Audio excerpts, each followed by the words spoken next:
are going to start with Larry at the fire department, and then move on to the regional fire safe council, and then follow up with insurance, and have plenty of time for Q&A at the end.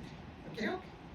And I am going to attempt yet again to videotape this, and we'll put it on our YouTube channel, and I'll send it out with the link. So if there's people that couldn't make it today, they can listen up. So it means I can't get up and walk around. You can get up and walk around.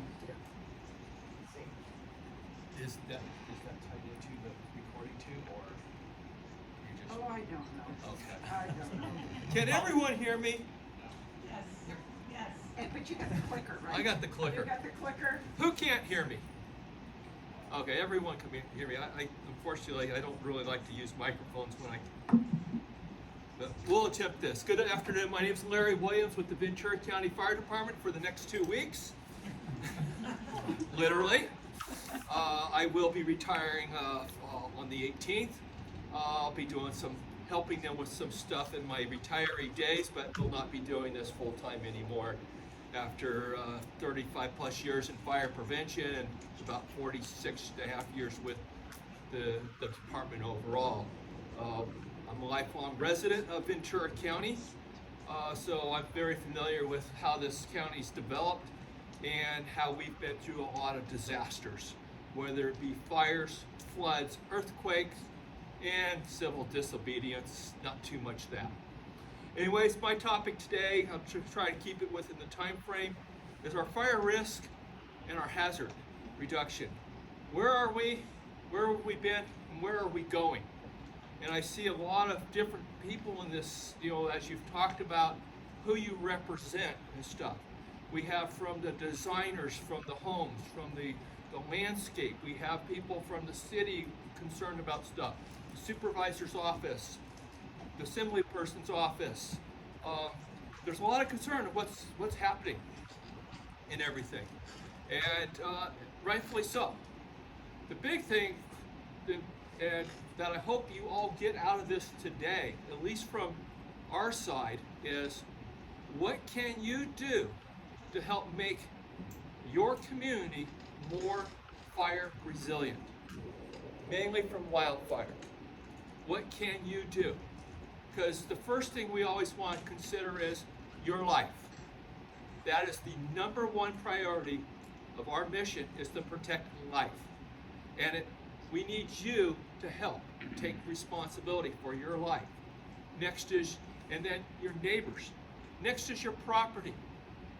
But if it's not safe and we're going to jeopardize our life, that's going to have some decisions when we're responding out there. So everything you can do to help prepare yourself and prepare your property, leave when it's time to leave, so those are going to help everyone in the community. So we really want you to take that back with you, both for our built environment and our new environments that are being built.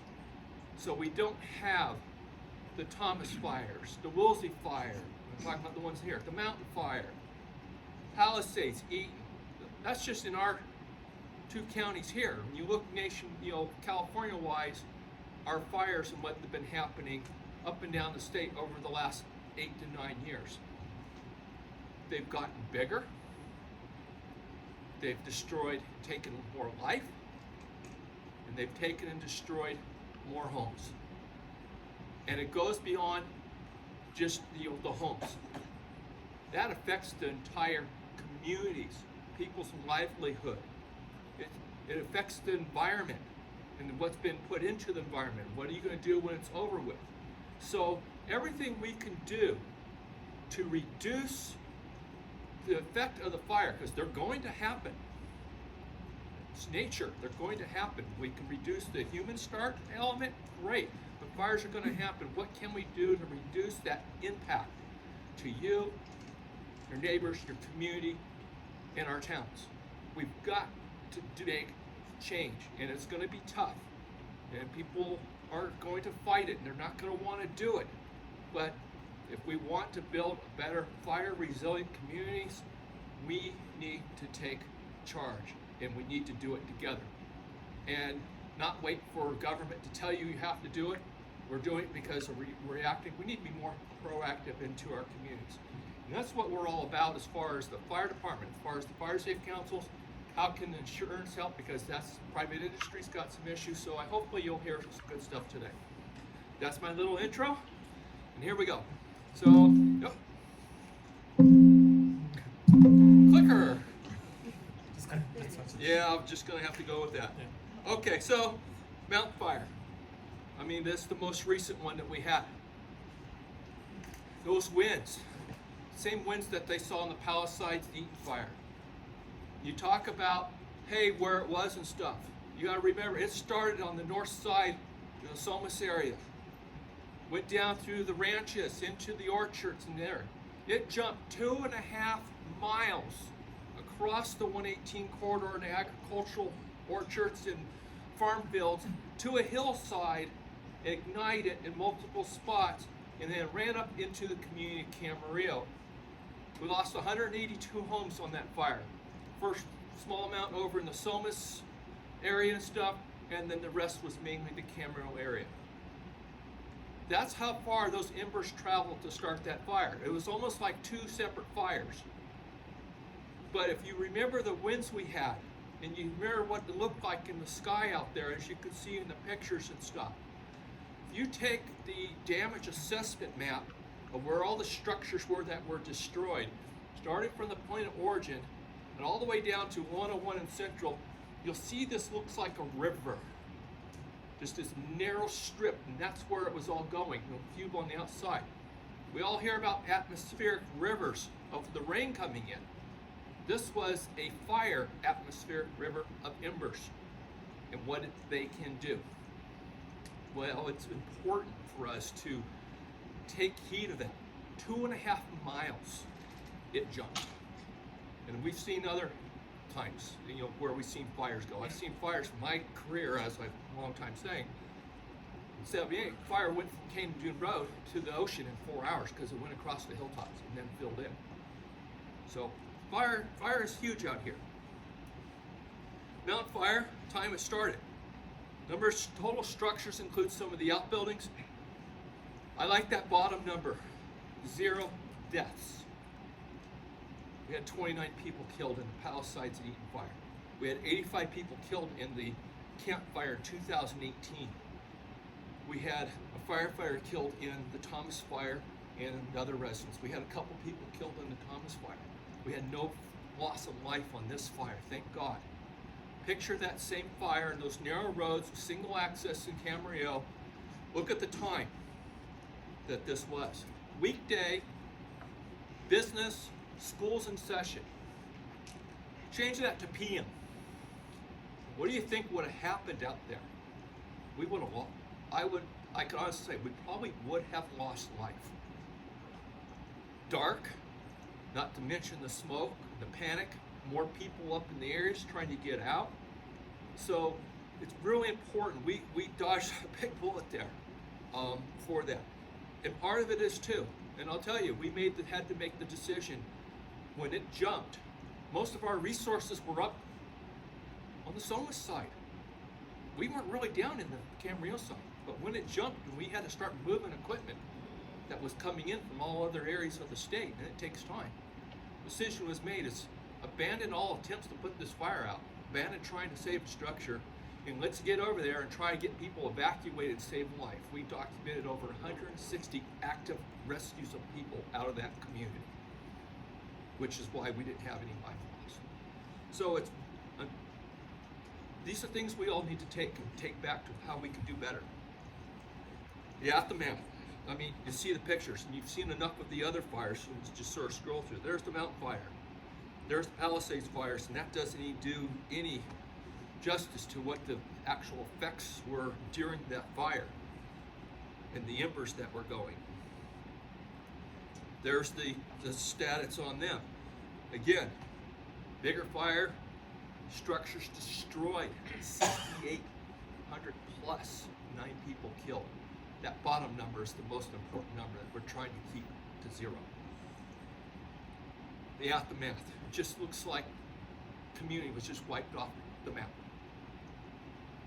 Eaton Fire, and you just see it, the conditions that we're going. Again, 25 deaths up in there. So what can we do? Look at just the devastation of a built community, of what has happened to it. That's a picture of the Thomas Fire, looking up from Santa Barbara back toward our community and just seeing, we see this and stuff. This was the Woolsey fires over in Oak Park. We had some homes destroyed in this area, but we were lucky that we were able to get a lot saved in there. And as the fire moved around in that community. So what's our fire risk? We had excessive seasons of drought. Then we had, the last couple years, we had a bunch of rain. And while it took us sort of out of the drought, but then what happened in 24 is we went right back into a flash drought. We had no rain until after the fires. 8 months worth of no rain, where we had the early rain and then the spigot turned off. The fuels changed on us again. And some of them were already stressed from the prior drought that they didn't have enough time in those 2 years to recover. So we still have that issue. We have a lot of dead fuel out there. It looks lush and green, but if you walk in the back countries and stuff, you see all the dead still in there. And this nice grass and stuff, that's all going to turn brown, and it's going to be on fire. This new term, potentially dangerous situation for winds. We're going to see more of those. The strengths of the winds have increased in the time of year, and that's going to drive the fires. You look at the stats on the size of fires. When the Thomas Fire occurred, that was the largest fire in California history at that time. We used to have the number one back in 1932, the Wheeler Matilla fire, but the Thomas Fire was the largest fire for 11 months. And then the Camp Fire took over and also killed 85 people. And it's been getting progressively going to where now the Thomas Fire is number 9 on the list. It just got passed this past year with the Park Fire up in Butte County area. The Woolsey Fire was number 8 for the most destructive fires. It's now dropped down a couple points because of the LA fires that have occurred. That's our risk. What are we doing to respond to the risk? County Fire Department saw this ahead of time. We have an aviation unit that's run by the Sheriff's Department. We help contribute funding. It's been a lot of surplus military helicopters over the years and retrofitted. Well, what we were able to do is we were able to get 3 Black Hawk helicopters and retrofit them into the new Firehawk capacity. We bought those and outfit them. They went into service in 2021. 1,000 gallons of water dropping capability versus the 360 we had. It allows us to carry more passengers and crews to insert them head into the fire area and stuff. So we're to help our capability. But one of the best things that's been happening with this in Oregon too is we now have night flying capacity. And it's made a huge difference. There's only still one drawback to your aviation assets, and that's Mother Nature and winds. When they get to be too strong, we can't fly. It's unsafe to fly. There's been too many pilots and crews killed because they've tried to fly in unsafe conditions. So when that happened, a little bit on ours, but mostly in the Palisades, Eaton, they had to shut down the air. It was just too unsafe, and the winds and the canyon fires create their own environment of the heat and everything that's producing. But when they can't fly, that night flying is really big because normally the temperatures will drop down, the winds maybe, allows us a chance to get in there and help get control over it. But we've done that. The other thing we've done is we've partnered with SCE. They have what's called a quick response force, 3 what we call heavy helitankers. The one shown there is the dual blade one. There's one based now at Camarillo Airport. LA has one, and Orange County has one. And we partnered with them to where we make sure not only is it, that they're doing it during season, we make sure it's available year-round now. Because fire season is year-round. Who expected to have the LA fires in January? The large fire I was on a 10,000 acre fire in Orange County on the toll roads beginning in February one year. Again, fire season's year round, but that's what we're doing. We also got funding from the state of California, Cal Fire, that helped us increase the number of crews we have. So we now have 4 hand crews. During off-peak fire season, they're down in their size, and then what we do during peak season, we bring in seasonal people and we upsize them to where we have 20-person crews. So now we've been able to increase our ability capacity for initial attack response and also helping our adjoining agencies. Everyone shares resources. So that's how we've been handling what our risk is, how our response is, but what are we doing on the fire prevention side? How are we doing this before the fires occur? That's what we really need to spend the time on. So we partner with not only Ventura Regional Fire Safe Councils, there's 5 in our county. We work with them together on events, we work together on mitigation projects, chipper days and things like that that Stephen's going to get into. We work to help educate people. And part of that is maintaining proper defensible space. Everyone thinks, oh, I gotta do my weed abatement or brush carts. Not the weeds. It's everything. All vegetation, whether you plant it and irrigate it or it grows by nature, is fuel for a fire and will burn in a fire and is subject to regulations on defensible space. And we saw it again on the mountain fire. Went up in those communities, and all the landscape was completely burned or helped spread the fire to a structure. So we have our fire hazard reduction program. We've had defensible space requirements in this county since 1929, 30 foot. 1931, it was taken to say that 30 foot includes the full 30 foot. We don't care where the property line is. Fire does not know geographical boundaries, doesn't know your property lines, your city, your county, your state, your federal.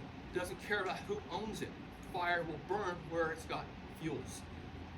And that's really the point. So we've been more active in that. Our defensible space went from 30 feet in 1929 to 60 feet in 1950.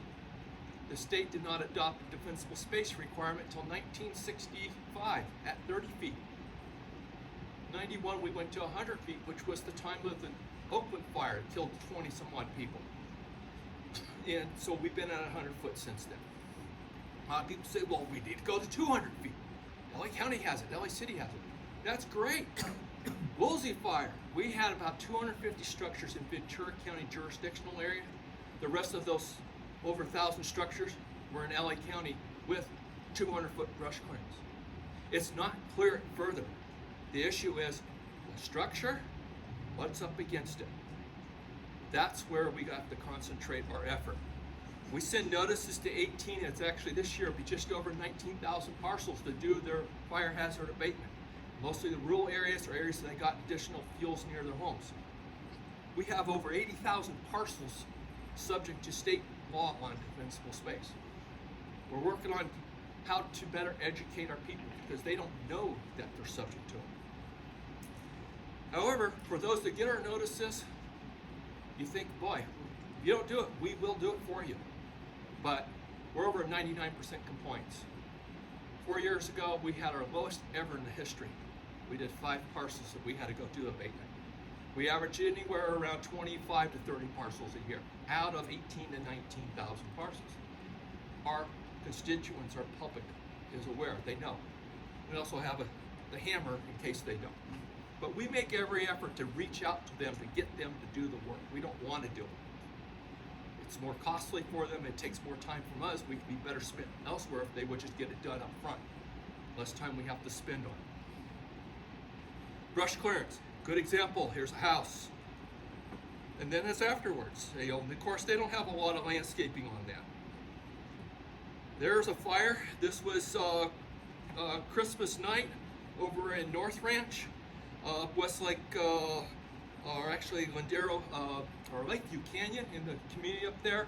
And you can see how this fire here, it wasn't as strong as winds, but again, this was late December.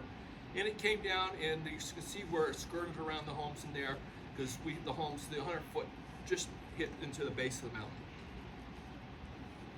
So what's happening? I hear people say, what's going on with the laws, the changes in regulations?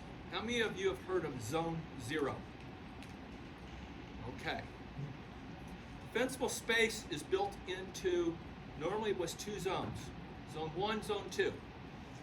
0 to 30 feet, 30 to 100 foot, because 100 foot's the state law too. Now state law stops at your property line or 100 foot, whichever's less. We don't, and we never have. We go the full. Whoever owns it is responsible. So if your property is 70 feet to your house to the property line, you do 70 feet. You have the next door lot, whether you have a house or not, you do the other 30. And you each are responsible for it. Because your house is a hazard to his property, your brush and fields are a hazard to his house. It's a two-way street. And that's been our place. We've been doing it again, 1931 in there. So, but Zone 0 is new. We put it in place for all new construction, new landscaping in 2019. State law went into effect in 2021, called an ember-resistant zone. But we have found from all the research, full-scale fire testing under fire conditions, and during fire, post-fire evaluations, I've traveled up and down the state. I've been to a lot of fires, personally see the effects of what fire does, what landscaping does, lack of brush clearance does. Those regulations call for an ember-resistant zone. It really needs to be a non-combustible zone. And Rob here is going to talk to you about that under insurance regulations and what they're looking for too. But it really needs, we need to pull the vegetation and combustibles away from the house when we're talking about that part of it. So Zone 0 regulations went in effect in 21. They were supposed to be developed by the Board of Forestry in effect for new buildings in 2023 and a mandatory retrofit for everyone in the fire zones 1 year later, which would have been 2024. They got held up in the development of what that actually means. The cost required some other reports to be done at the state level. They still were hanging there. The governor issued the executive order February 6th, directing 2 things, primarily the Board of Forestry to get these regulations done. Had we had some of those homes retrofitted in those fires, we may not have had all the ignitions. If you can stop one from igniting, you stop the exposure to your neighbors or further into the community. That could have helped. So direction is to get it done. So they are now working on that to come up with what those regulations are going to mean. You go to the Board of Forestry website, they have all the information on it. There's a workshop next Monday. Second one, their draft regulations are posted for people that can look at. Once they get the draft regulations to the spot where they think they need to be, they will go out for a full public review, 45-day, and then have their hearings and their adoption and go in effect. However, they did change the law. Instead of 1 year after the effective date for the new, the 1 year for existing has been changed to 3 years. So if these get done by the end of the year and go in effect 2026, in 3.5 years in 2029, everyone in that fire zone is going to have to mandatory retrofit to those requirements. And the way they stand right now is there's going to be no in-ground vegetation. They're dealing with how to retrofit the fence, combustible fences, and how to deal with any trees. They're discussing whether they may allow some small potted plants. But go to their website, you'll get more information. We have an ember resistant, we just went to a non-combustible zone.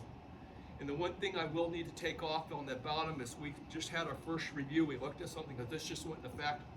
We did some additional evaluations and we did make a decision this morning. The 4th bullet point in here is going to be stricken. We're not going to do the mandatory retrofit for your existing structure when you add on right now. We found some other things where we want to make sure it was correct before and give people an opportunity to know that. First, you've been going through your design for the past year or so, and all of a sudden, just because you came in to get your permit, we say, oh, by the way, you're doing that. You've also got to tear out all this. We want to educate the public. So we want to make sure we reached out to everyone. But irregardless, when the board's regulations get adopted and in effect, you will have 3 years where you will have to remove vegetation around the structure. Whether you're adding on, building a new structure, it doesn't matter. Our non-combustible zone applies for all new buildings. In the addition area, no new vegetation. So that is a change that went in effect that we're fixing today. So what can you do though? Don't wait for the state regulations. What have I said before? What can we do now to help better protect you, your home, and your neighbors in your town? Start now. Start thinning. Start removing the vegetation, the items that are going to ignite your home. Then start looking. You'll start at the home. Work your way out. Look at that zone 1. Start looking at things in there you could do to reduce the amount of vegetation. You need to have spacing between vegetation. You can't have a solid mass of stuff. And that's been so critical. State law changed to require spacing. And then look at the next zone out to the 100 foot. That's what we're asking people to do.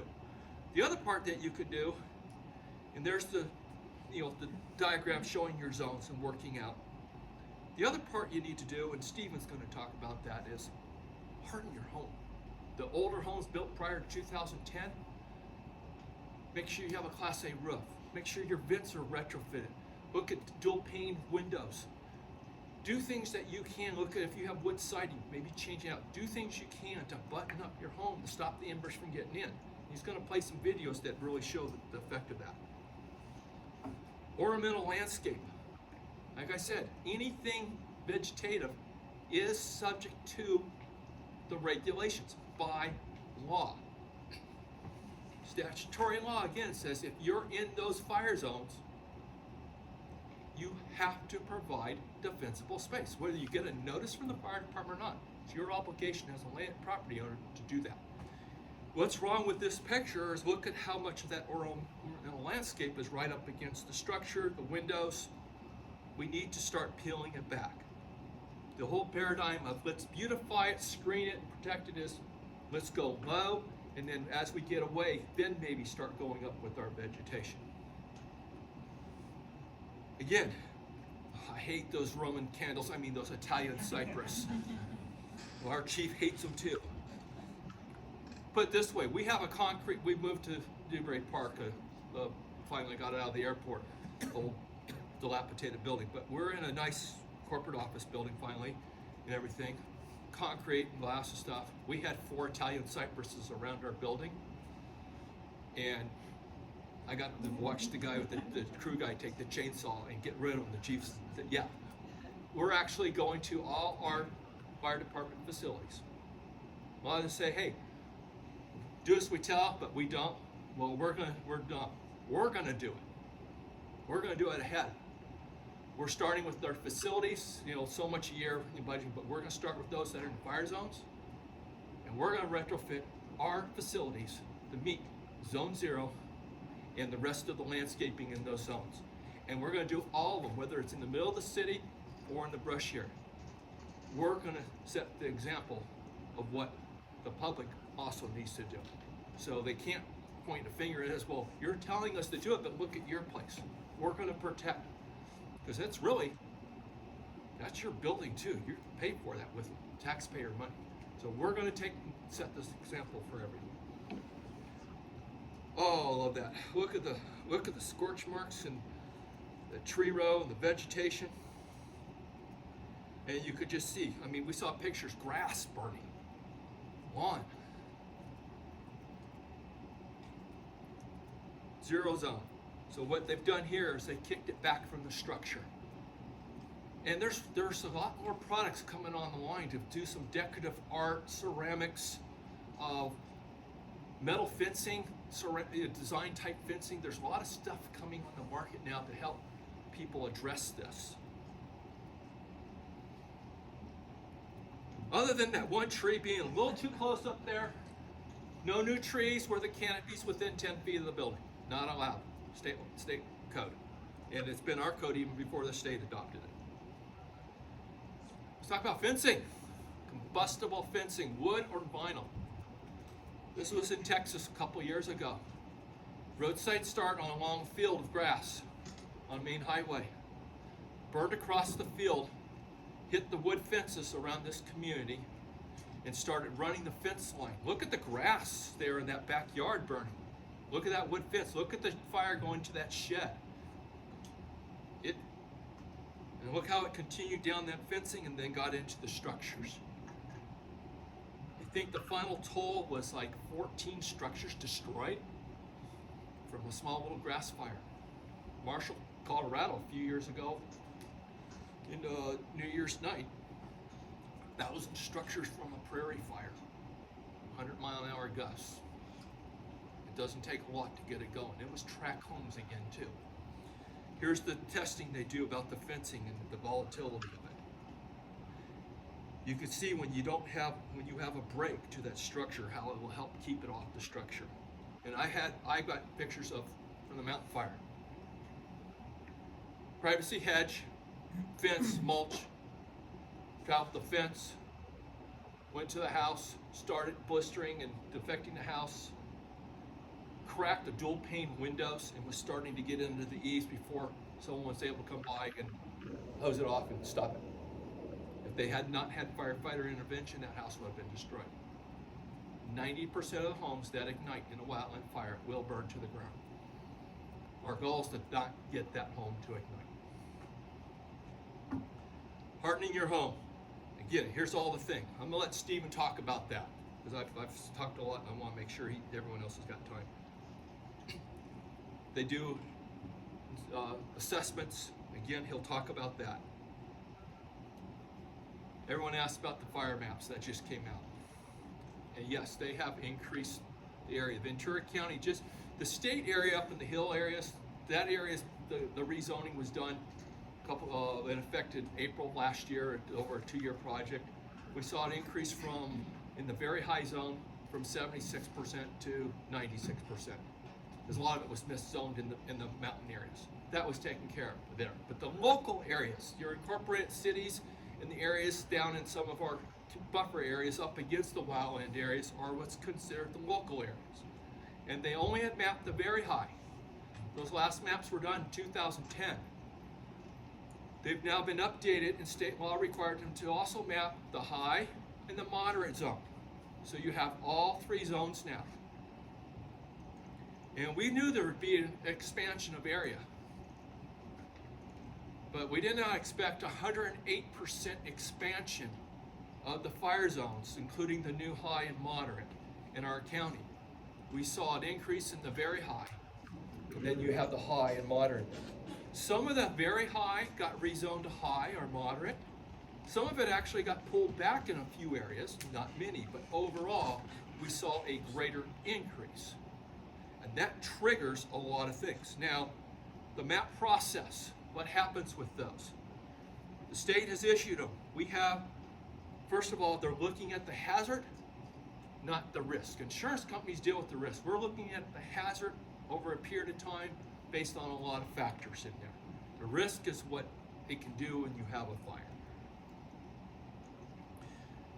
So the maps were released March 10th, updated the zones. We had 30 days by law to make them public. We did that in 2 days. We put them up on our website. We put physical copies at all the city halls that we serve. We are a fire protection district. The cities do not contract to us. We handle Simi Valley, Thousand Oaks, Camarillo, Moore Park, Ojai, Port Hueneme, and 2018 Santa Paula Annex. So 7 of your 10 cities, we are the fire department. We get our funding through property tax and the revenue and stuff from the state for the wildland areas. Fillmore, Oxnard, Ventura City have their own fire department. So if you have any issues, questions about anything in those cities, real estate disclosure inspections, get a hold of them. So we don't cover that area. We'll help respond with each other, but for doing enforcement codes and everything like that, they are the jurisdiction, not us. We made those available. They're on our website, and we put displays up. We have 120 days to adopt them by ordinance. In that 120 days, we have the opportunity to make changes to them if we feel they need to be changed. However, we can only add or increase. We cannot reduce a zone nor eliminate anyone from a zone by state law. Our hands are tied. The maps do not follow parcel lines. They map the whole state and then they threw on the lines, and that's what they are. We are not making any changes to those maps. We have other criteria to address areas that are still a hazardous fire area. We have had that in our codes and ordinances going back decades, so we're not going to make any changes for that. But those maps are basically, and I think somewhere, maybe it's the next slide, they're going to be adopted. They will affect defensible space. They will affect new construction on how you have to build your home in these zones to at least the very high to the wildfire exposure, and the discussion is whether it applies to the high, because state law did change. It's supposed to apply there, but the timing is still in question, and they're evaluating the moderate area. For those that do real estate inspection, anyone that's in the very high or high, regardless of what SRA or LRA, has to have that defensible space compliance inspection report done. So it will add to those. We saw the number of parcels in the very high and high was a 54% increase in our jurisdiction, unincorporated in city areas. So you can see a lot more people are going to be affected by this. And the Zone 0 regulations apply to everything in the SRA and to the very high in the LRA area. So here's some dates. We're having our first hearing May 13th. That's basically is the introduction, reading of the ordinance, and setting the public hearing date for the formal adoption on May 20th. This will all be at the Government Center at the Board of Supervisors, which is, Board of Supervisors is our Board of Directors for the fire district. They serve as both. They will be effective July 1st. VC alert, you want information about what's going on, emergencies and stuff, please sign up for VC alert.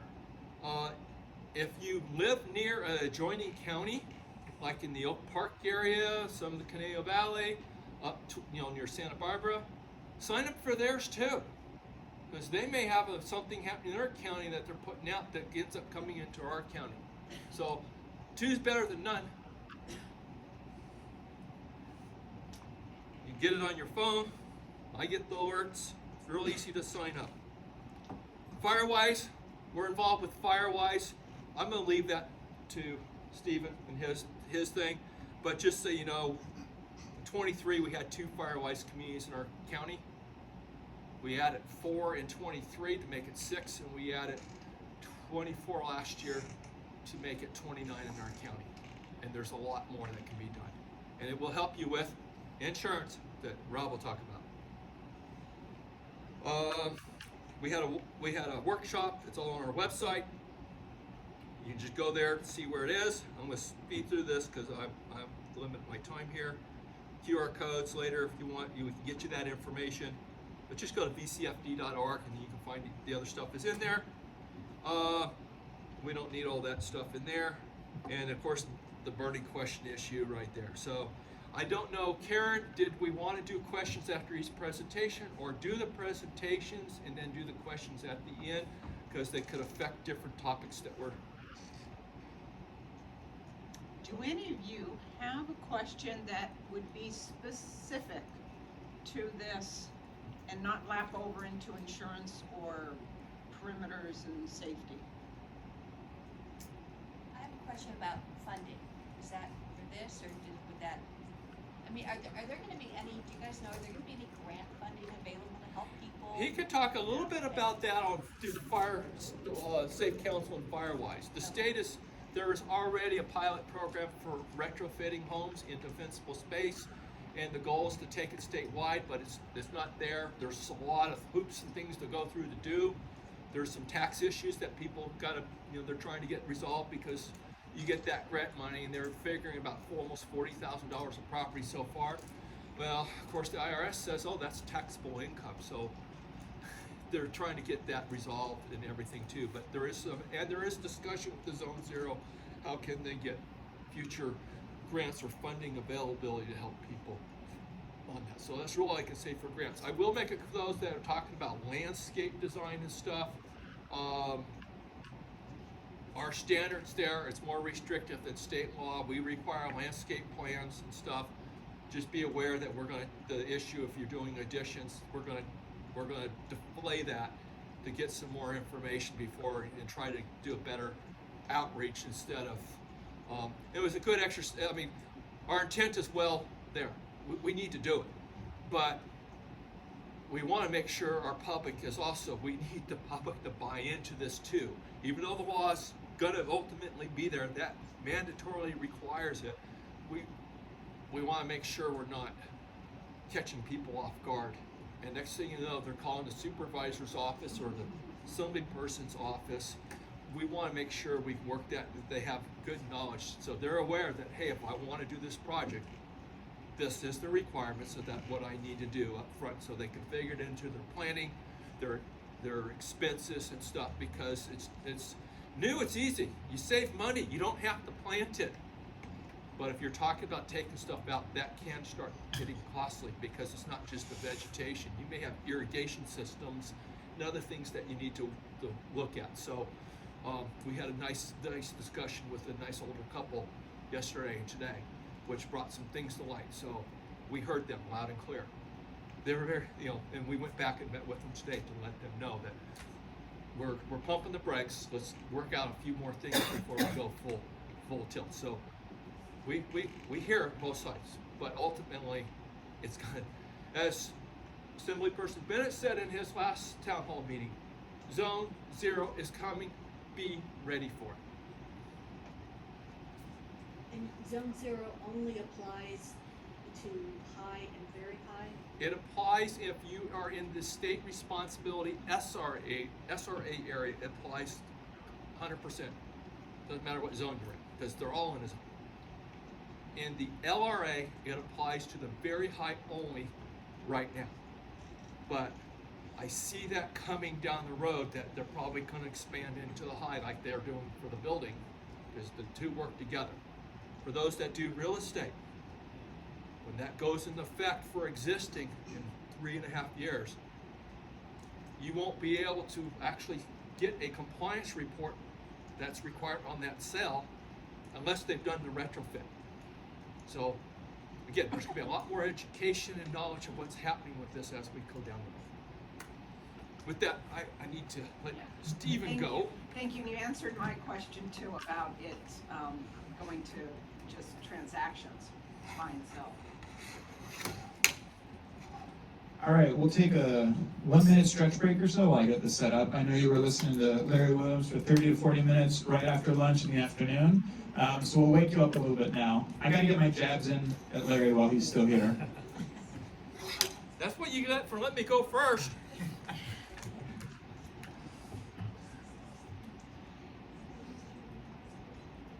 Any other questions while he's setting up? I'm ready. He's ready.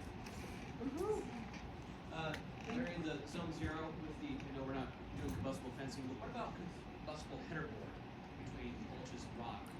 Nope, no mulch. In fact, that's also between our, like on the 5-foot line, we have not in the 5-foot zone.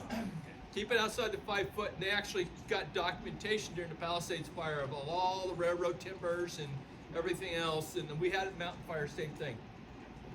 Woolsey Fire, same thing. They ignite and carry fire up the hills. All right, I'm gonna get going. I know we have till 2:30. Is that right? Yeah. Can everyone hear me? Yeah. Is this good? All right, great. So I'm gonna start with the Fire Safe Council and why we exist. We're a nonprofit. We're community-based. Our intent and our purpose is to work and engage with the community on wildfire preparedness. There are many factors that go into wildfire safety. There's utilities, there's landscaping, there's environment, there's climate, there's emergency response, there's enforcement. There are all sorts of things, and our role is the community engagement and preparedness portion. And I'll talk about all the services that we offer, the resources that are available. But first I want to show this quick little video that tries to give a little background and an idea of why we do what we do, and it's about 2 minutes or so. It's a clip from a documentary that talked about the campfire. Let's hope it works. can't do it alone. It takes every one of us.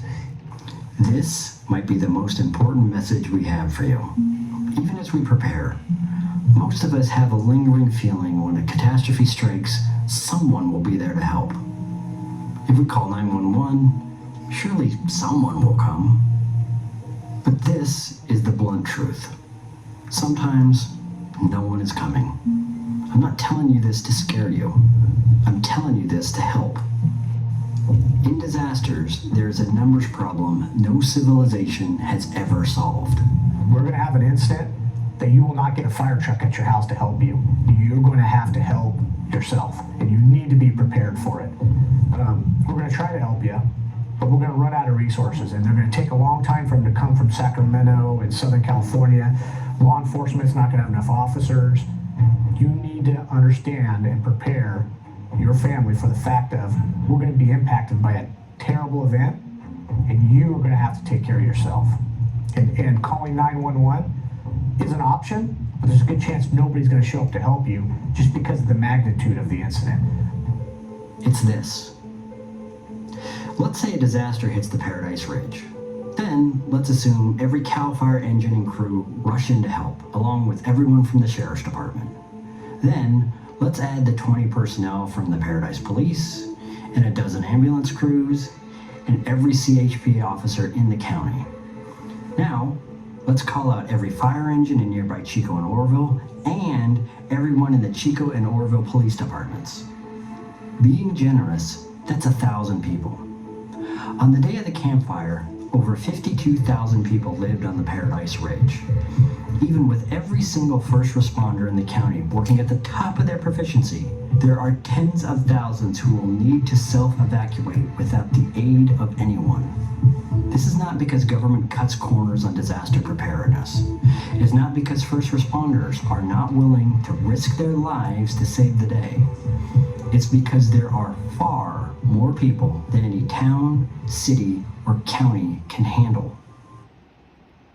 Okay, so that's a visual representation that I like to show because it kind of speaks to the point that Larry talked all about how wildfires changing, they're becoming more destructive. Did we lose signal here? It'll probably come back.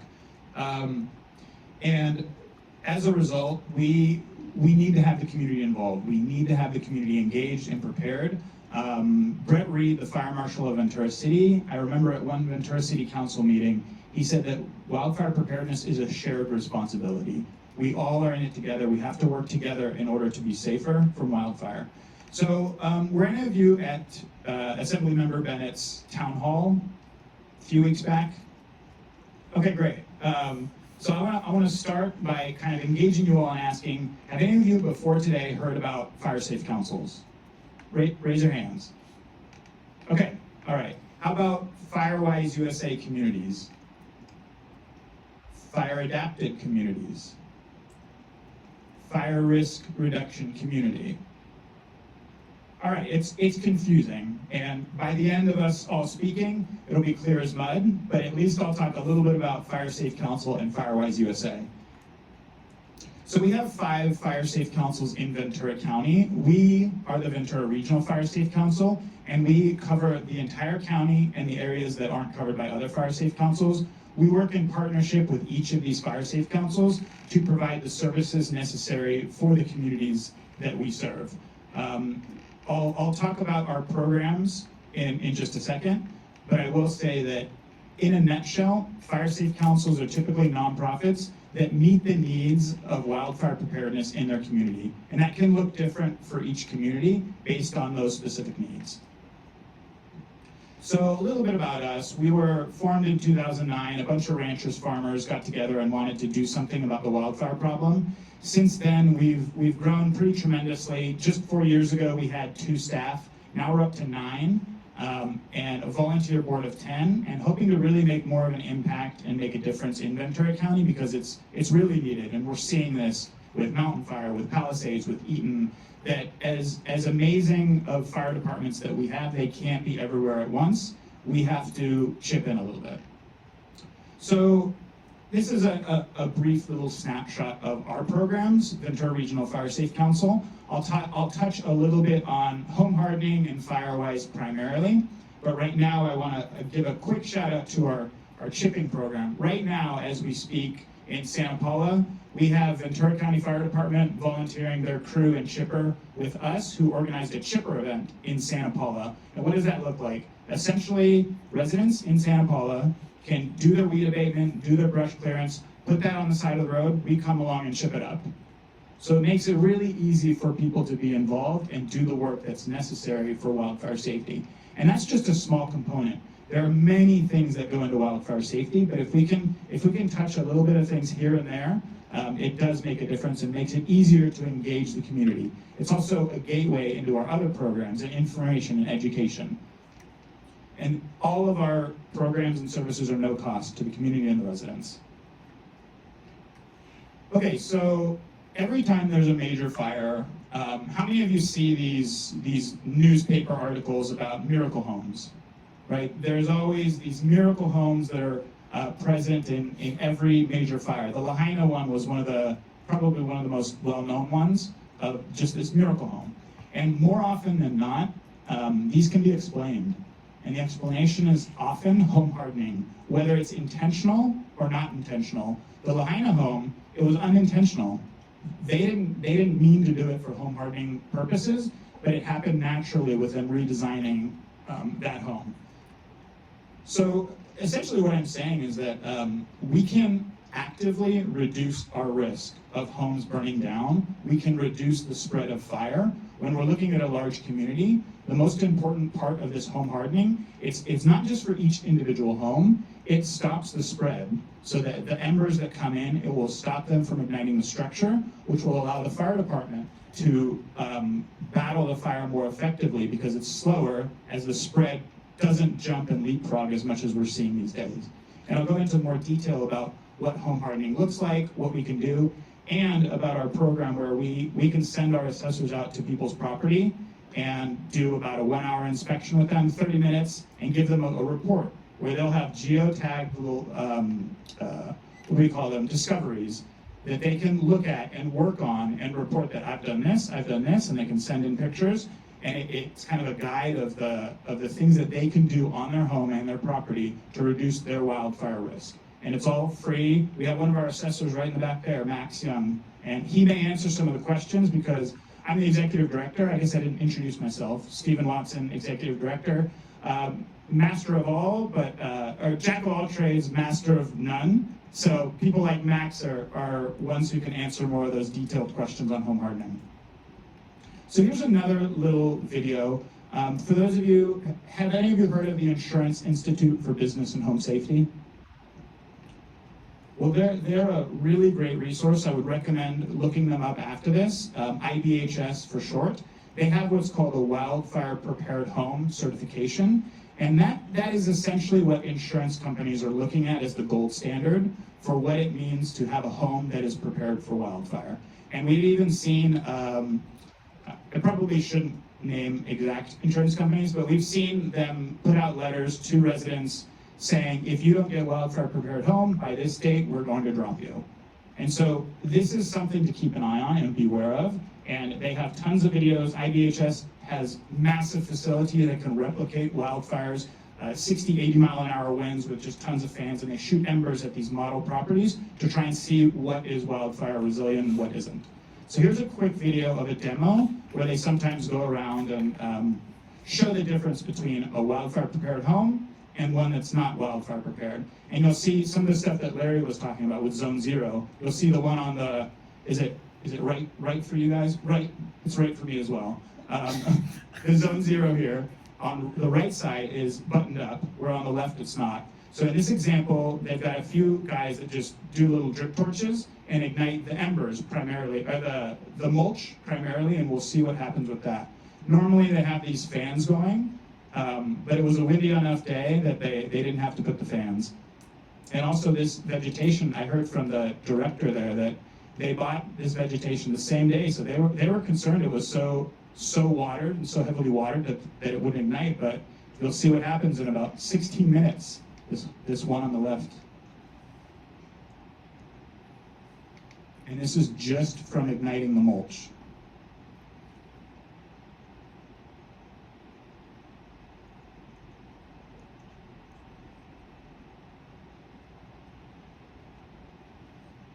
So we're seeing that fence, and I'll show another video, the one that Larry referred to, that fire in Texas, how fences are just pathways of fire to get to the structure. Vinyl windows versus metal. Yep. The vinyl, they're finding out, is melting, and the whole window pane is then dropping out, and all you have is a big opening. So there's discussion on how to deal with that. Absolutely. So you saw that happen in 16 minutes from just those small ignitions. So what happens in these fires is the embers will come, they will land in that mulch, it will ignite the mulch, and it will creep into the vegetation, it'll creep onto the grass, it'll creep onto the wood fencing, and then we've got pathways of fire. I think I keep hitting this table and it jostles this, but bear with me as it goes on and off. Also, this table is probably going to fall apart if I lean on it, and then we'll get another stretch break if that happens. So this is an example of that fire in Texas. I'll show about maybe a minute of it, and you'll see it in live action. So it started as a little grass fire, and it is a windy day, but it's nothing compared to what we saw with Palisades, Eaton.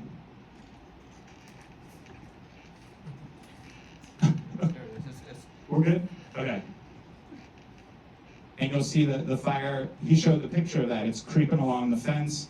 It'll catch fire to that shed down below. And then within about 30 minutes or so, later on in that video, you see it jump from the shed to the side of the house, and then that house is caught and gone. So what we're looking at here is, I want you all to be thinking about 2 points today. 2 things when you go home, when you look at your property, you can think about it now. When you're talking to people, we're looking at home hardening, and we're looking at defensible space. So first I'm going to talk about defensible space here. So Larry talked a good amount about this already, so I'll try and keep it brief. But when we think about it, try and think about it of how is the fire going to spread from one thing to another? What are the pathways that you are creating in your vegetation, in your mulch, in your fencing that can take a fire from, let's say, a grass fire up to your property? Then where is it going to catch? And then where is it going to leapfrog to the next thing? Are there ladder fuels from a smaller vegetation to another larger tree? And then it catches, and if that tree is kind of right overhanging on your roof, it'll then catch on the roof, right? So be thinking of spacing out your vegetation, spacing out the combustible materials so that there's no direct pathway. So that's one component that we're talking about, right? The other one is home hardening, and that's specifically more geared toward making your home resistant from embers, as well as some radiant heat. But primarily, embers is one of the biggest things we're talking about. Larry said 2.5 miles in the mountain fire. So picture this, if there are homes burning, which then become fuel, these embers, which are very large embers because of the materials being burned at the home, are traveling for miles. And then if they catch another home because it's not home hardened against embers, it'll just keep spreading and spreading. So if we have a community that's 75% hardened, it's going to slow that spread tremendously to the point where we're not seeing thousands of structures destroyed. We're seeing 10, 20, 30 instead, because they're able to position, they're able to put out the fires and not having to, one, spread out the resources trying to catch the fires, the spot fires that are coming and coming. Instead, they can have those efforts be more focused, because resources, there are never enough resources in a community that's not hardened in these wind events. So Larry also showed kind of an example of this zone 0, zone 1, zone 2, and he talked about zone 0 as well, and that is what we're seeing as the most critical zone when it comes to wildfire resilience and wildfire safety in these high wind events where these embers are flying for miles, right? And so Larry, I think, is a better person to talk about defensible space requirements. I thought it was, when I was putting together this slide, all I could think of was Monopoly. Do people still play Monopoly? These little pieces look like I don't know, is it St. James Place? But anyways, so on their website, you can go and see all of the guidelines, all of the standards, all of that information. And it's written out there. This QR code will take you there. Karen, will they get copies of these? Okay.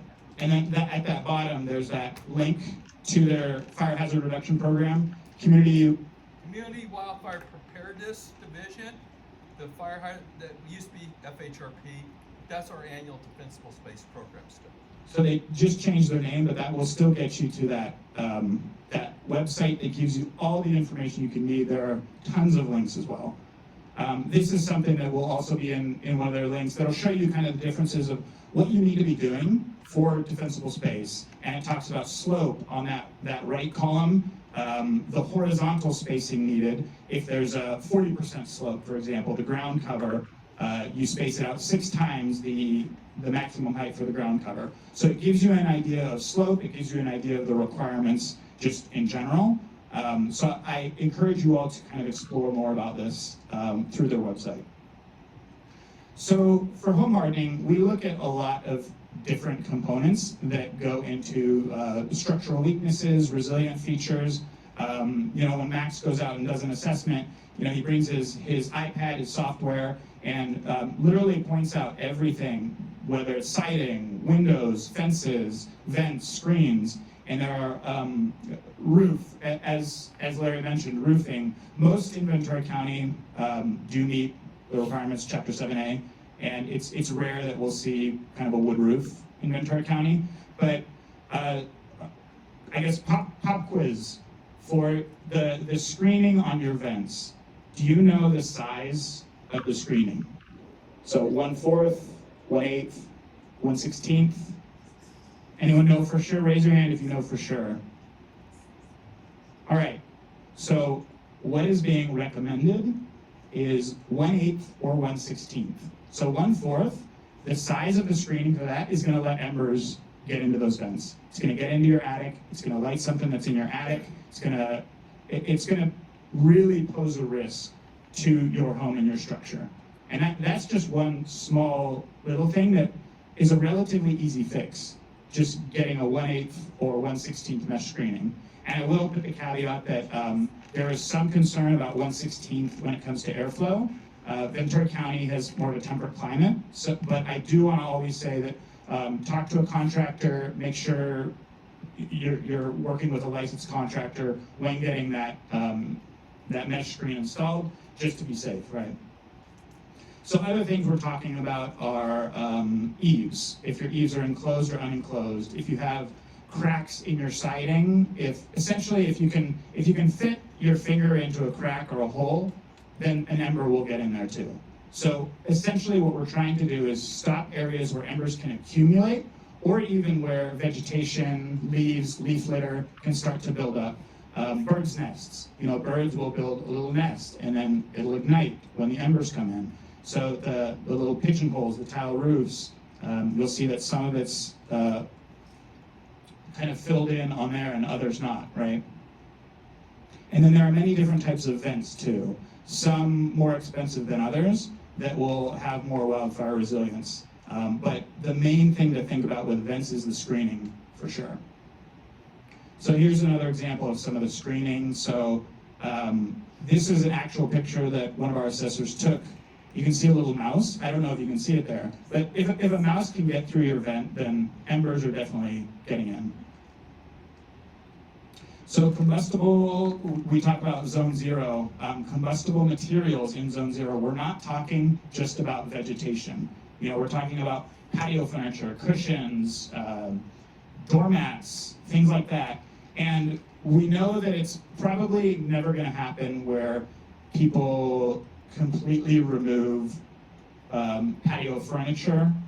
But one thing to think about is when there's a red flag warning, move it away from the structure. I was talking with a resident who lives in Clear Point in Ventura, and he's got to deal with his neighbor, where when the neighbor's away on vacation, they're taking care of the property, and a red flag warning, they're gonna move combustible materials away from their property. And so talk to your neighbors, get involved with your community, and I'll talk about Firewise, which is a good good kind of avenue to get in touch with your neighbors. So vegetation, I'll say that we've talked about defensible space. One of the biggest things is maintenance. Maintenance for sure. There's going to be a lot of leaf litter, dead vegetation. Clean that up, especially when we're in red flag warning, when it's kind of a risky time, particularly dangerous situation. Then we want to make sure that we're cleaning up. Look at the roof, the leaf litter that's on your roof, in your gutters. Clean all that up, because those are ignition points for embers that will then lead to your home. And so if you, at the very least, just maintenance. And Larry showed a few of these pictures too, where we're trying to space out and have fire-safe landscaping, where there's not those pathways that I talked about earlier. And then if we're talking about access roads, make sure there's clearance for fire department. Have the firefighters have an easier job, come into your property and do the work, so that they have a safer environment to combat the fire. You know, I wrote all these notes that I'm supposed to be following, and I end up just kind of going off.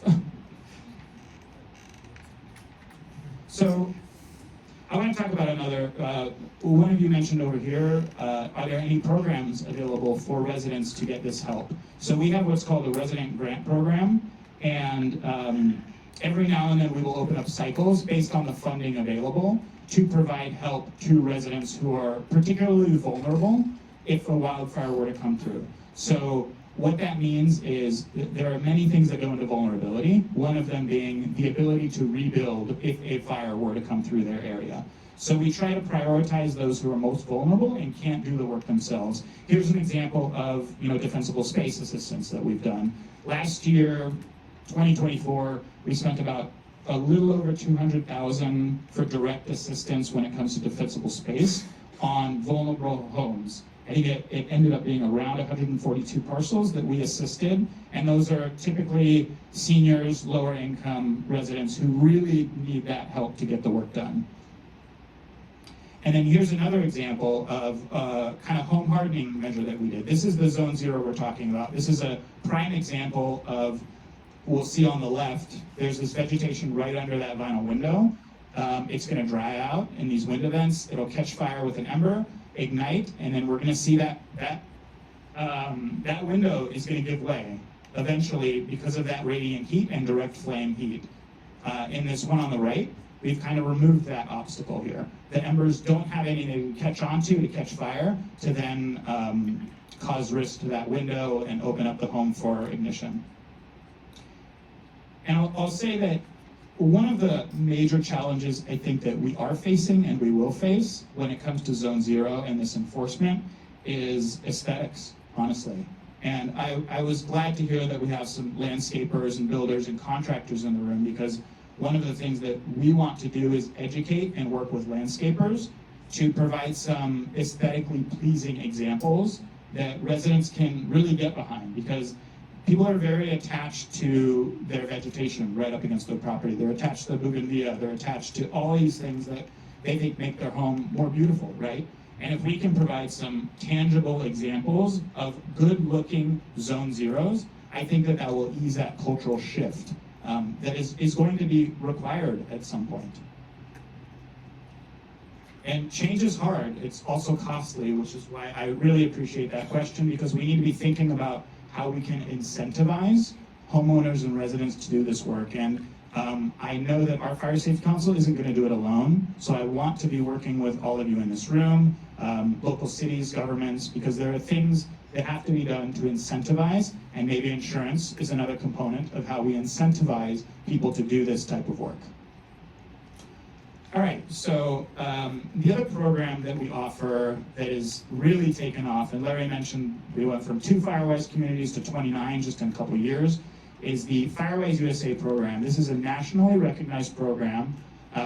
In California, both CAL FIRE and NFPA, they oversee that program, and they will essentially be the ones that determine who is a Firewise recognized community or site and who is not.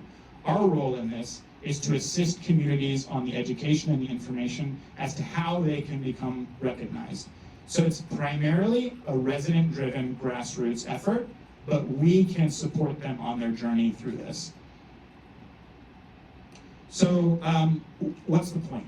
Well, there are a few reasons why fire-wise communities are big these days. Is one, we know and we've learned that with these devastating, destructive fires, it has to be a community effort to be involved. We can't just have one home hardened here, one home hardened here, and one over here. It needs to be a community effort. And what we're seeing is that people are engaged, they want to do something, they're seeing everything that's happening, and they want to not feel this helplessness when it comes to wildfire safety, right? There are some insurance discounts, and I'll let Rob talk a little bit more about what that looks like. So that's another big motivator for residents to get involved. Also, in this day and age, people are kind of isolated. And I think we've seen some really amazing things come from these fire-wise communities where I didn't know I had this neighbor. I didn't know he was here. I didn't know they were there. And they're starting to talk to each other. They're starting to learn who has access needs, like who has transportation needs, who do we need to reach out to and see in the case of an evacuation. And it's really building this community spirit that is really amazing to see. And I'm excited for this program because it's really taken off. We have one fire-wise coordinator on our staff. She's working with over 30 communities right now. So I will ask for patience when you reach out to us because she's definitely got her hands full. So in a nutshell, Firewise USA, there are 6 steps. So one of them is to just create a team. Often we'll see that HOAs may become that board or that overseeing body for these Firewise communities, and it makes it much easier because they already have kind of a framework in place. But it doesn't have to be. One of the first in Ventura County and the very first in Ventura City was the Ondolando community, which lost a number of homes in the Thomas Fire, and they do not have an HOA. But they got together, they formed up, and they've been a really, really good success story when it comes to Firewise communities and very motivated.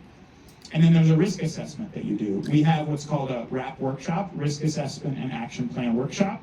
I know Natasha is doing 2 of them today. We have 2 communities coming over to our office, and she'll work on the risk assessment and the action plan with those communities and help them out, because oftentimes a community can do this with no help. They don't need to come to us, but we can help, and the fire department helps tremendously as well in these efforts. I know Larry has personally worked with a number of Firewise communities. Now that he's retiring, we'll have to find someone else to string along.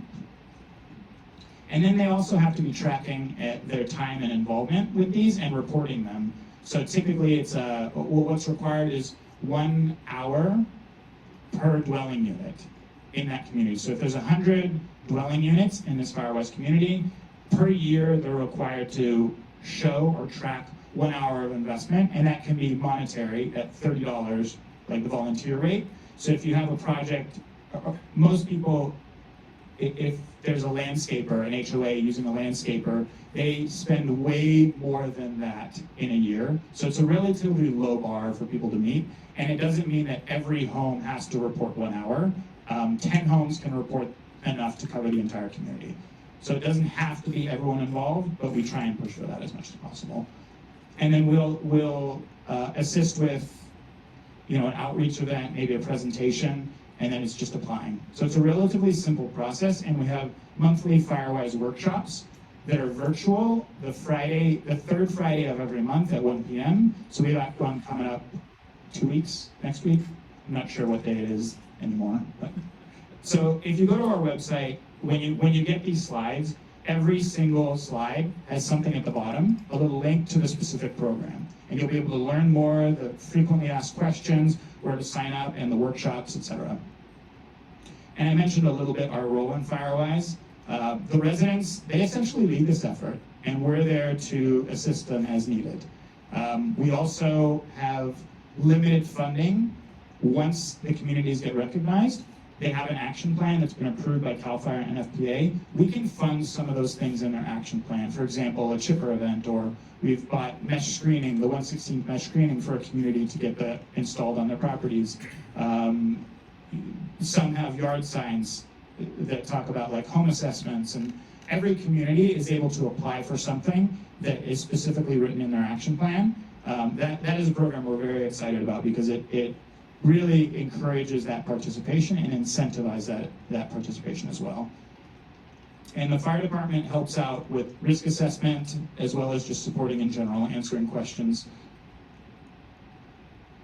And then just like this, we do workshops and education. Last year we did 51 outreach events. We're very busy these days, and there's a lot of interest, and people are listening and want to know what they can do. And Ventura County Fair, if anyone goes to that, we'll have a booth up there as well with Ventura County Fire Department. We'll do a presentation, things like that, because education is part of all of it. Community wildfire protection plans. So I won't get into too much detail on these, but on our website, you can go and see the countywide community wildfire protection plan, which talks about the priority projects, it talks about fire history, it talks about everything as it pertains to wildfire safety. It's a rather large document, over 100 pages, so if you need some reading to put you asleep at night, feel free to just have at it with these ones.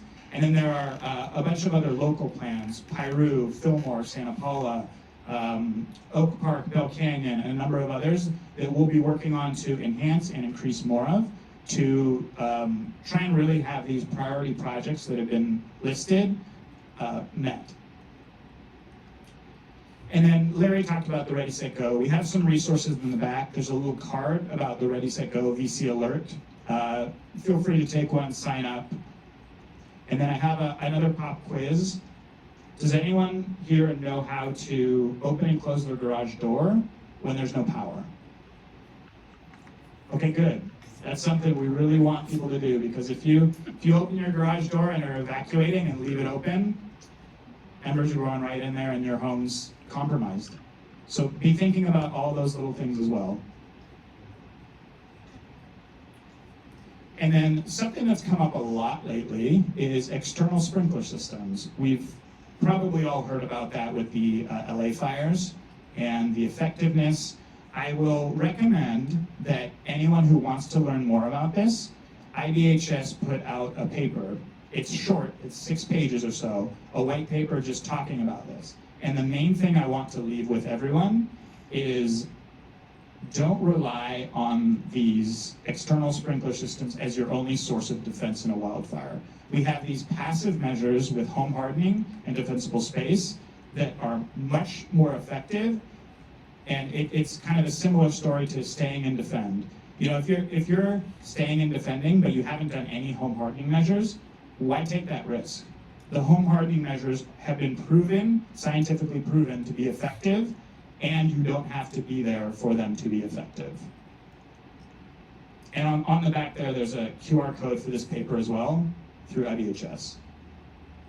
And then if you want to learn more about us, contact us, reach out to us, ask us questions, sign up for our programs, spread the word, donate. We're a 501c3.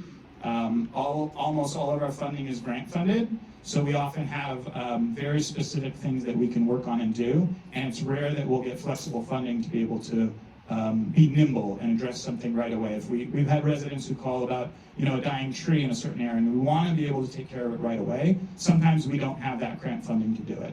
And these cycles that we talked about with home retrofits, we heard from state and federal that it's not coming just yet. So we're getting money from foundations, we're getting money from utilities company, we're getting money from these kind of other revenue sources in the meantime, but it's not enough. So I believe that's it for me, and we'll get Q&A a little bit after Rob is able to talk to his. Hope you're all still awake.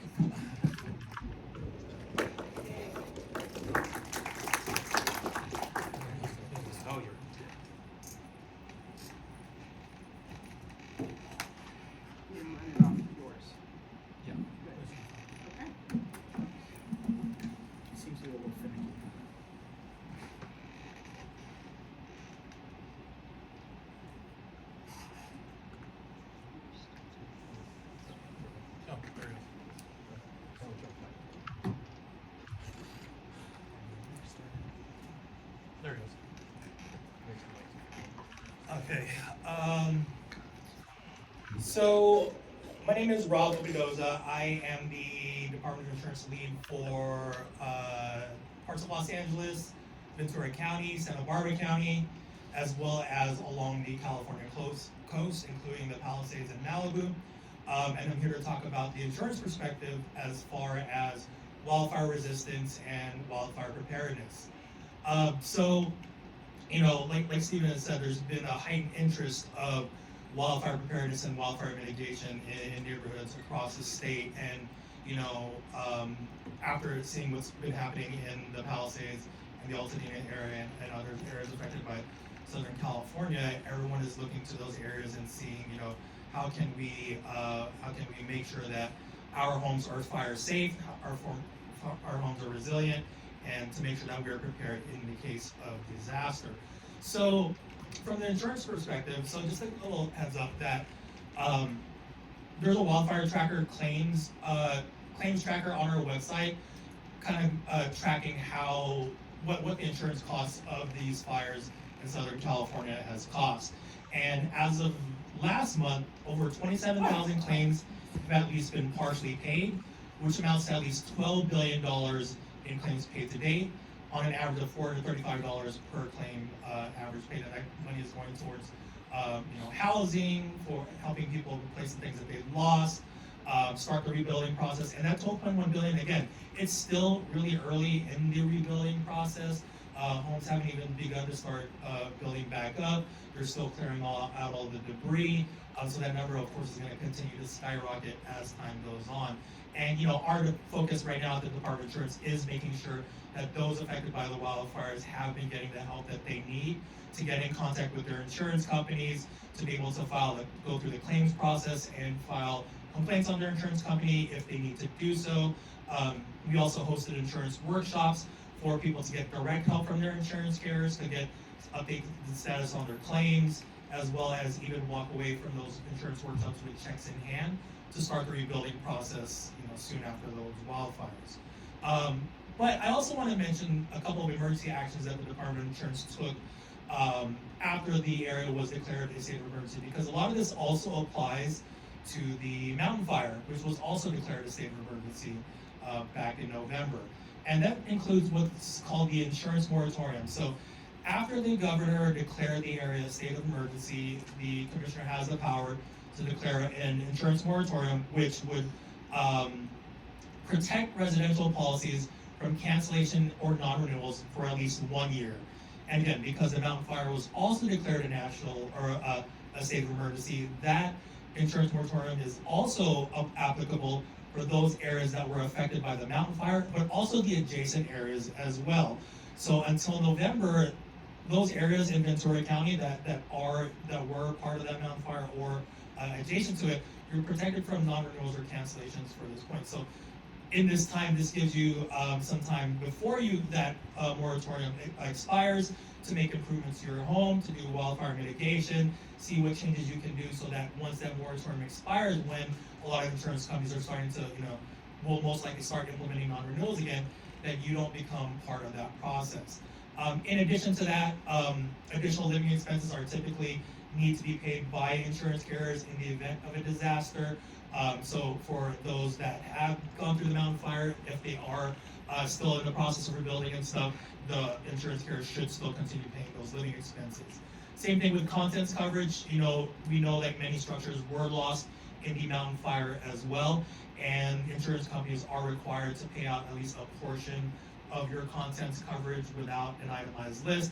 And we at the department feel it's just not right for those who have lost everything in the fires to have to go back and itemize the list of everything that they've lost in those fires. Sometimes it can get emotional thinking about some of the things that they've lost, and in most cases insurance carriers are paying above that 30%. And even in areas that did not burn down in any of those fires, one of the biggest challenges for those that may be living close to those areas is smoke damage and remediation.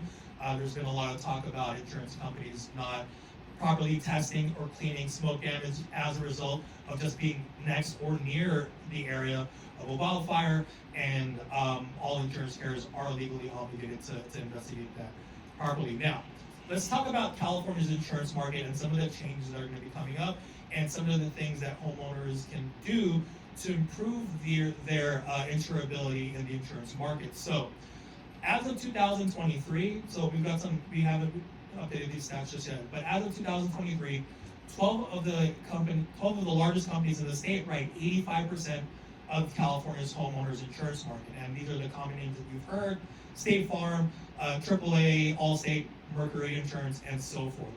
But since 2022, as many of you have probably noticed, 7 of those top 12 insurance companies have either paused or restricted new businesses, writing new business despite rate increases approved or pending with the Department of Insurance. So even though they are getting their rate increases approved, they're still not, it's still not enough for them to continue writing policies, especially in super high risk areas. Because it's not a matter of just raising rates, it's also a matter of properly assessing wildfire risk in those high risk areas. And because insurance companies can't really effectively predict their future losses in those areas based on the current tools that we have, they've started limiting or pausing or canceling policies in super high risk areas, as many of you have heard.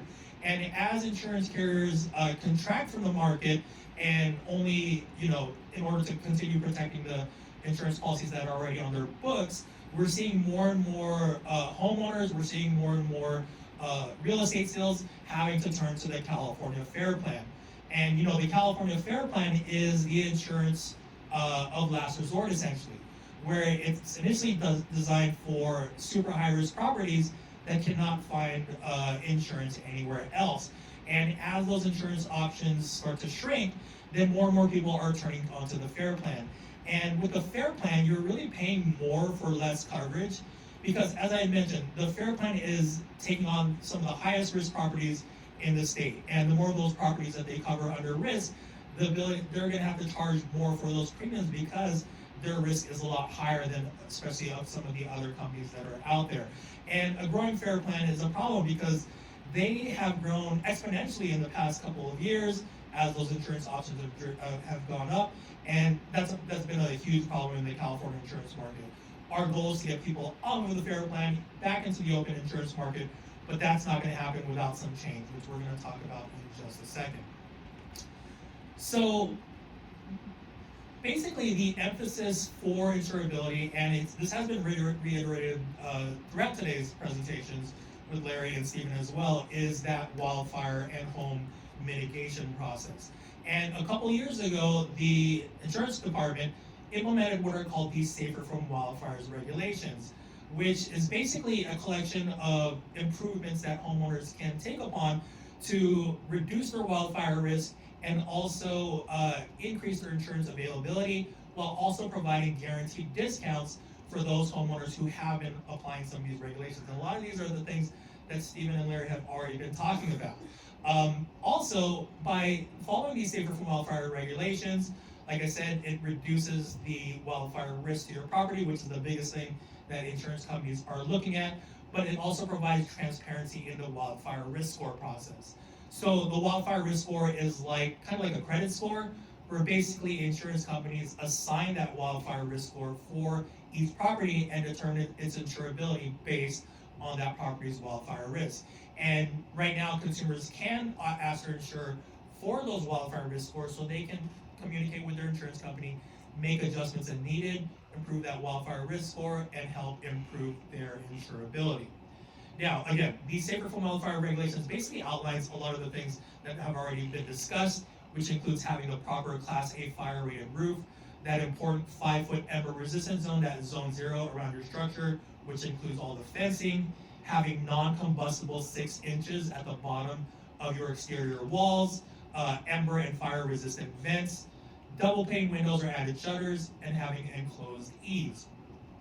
Also, making sure after you've protected your structure, going out to your immediate surroundings, which includes clearing vegetation, weed, and debris under decks, moving your combustible sheds or any other outbuildings at least 30 feet away, and also trimming trees and removing brush in compliance with state and local defensible space laws. And we want to emphasize that because we always recommend talking to the Fire Safety Council, talking to the fire department, scheduling an inspection, and making sure that your property is following those local space and defensible space laws. But of course, as has been emphasized today as well, it's not just about protecting your own property, but it's also about coming together as a community and reducing that wildfire risk together. And a couple programs that are nationally recognized, we talk about FireWise USA, fire risk reduction communities. You can start those as small as 8 dwelling units to a maximum of 2,500, and start taking an action plan and start reducing, and start increasing your wildfire mitigations in your community. And by simply being a part of a FireWise community, as Stephen has mentioned, you can also get discounts from your insurance company just for simply being part of that FireWise USA designation.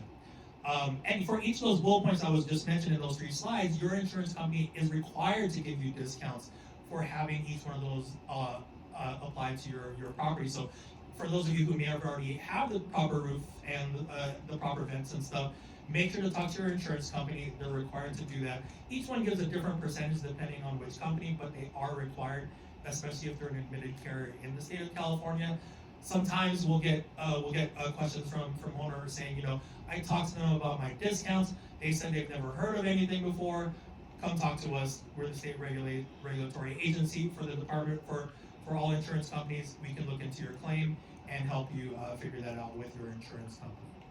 Now, speaking of wildfire mitigation and home mitigation, a week ago, KB Homes, one of the largest home builders in the state of California, in the country as a matter of fact, introduced the nation's first wildfire resilient neighborhood, which meets the standards set by IBHS, which again, Stephen had mentioned earlier, the Insurance Institute for Business and Home Safety. So this neighborhood, I think it's about 60 plus homes in Escondido, California, was built from the ground up with wildfire resilience in mind. And the idea is that it's designed to help prevent fire ignitions, to protect against embers, and if there is an ignition, to slow it down enough to give time for the fire department to respond to that ignition as well.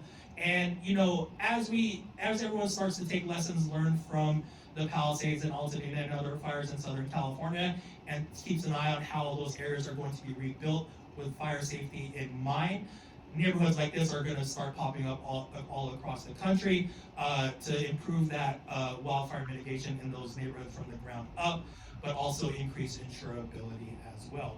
Now, on a bigger scale, we at the California Department, again, we recognize that there's not a lot of insurance options out there. As insurance companies pull back from certain markets, the number of insurance policies available out there shrink, and those companies who start taking on those risks are allowed to start charging more for those policies because there's just not any other option that a lot of people can go through. So part of our sustainable insurance strategy is to increase those insurance options across the state, make those insurance options more accessible, making sure to create a resilient insurance market to make sure we don't slip back into the market that we currently have, and also continue protecting communities from climate change. So as part of this strategy, we've secured insurer commitments to write more policies in wildfire distressed areas. So part of this agreement is that insurance companies across the state are required to write no less than 85% of the homes and businesses in distressed areas and reduce the number of fair plan policies in order to achieve greater insurance availability.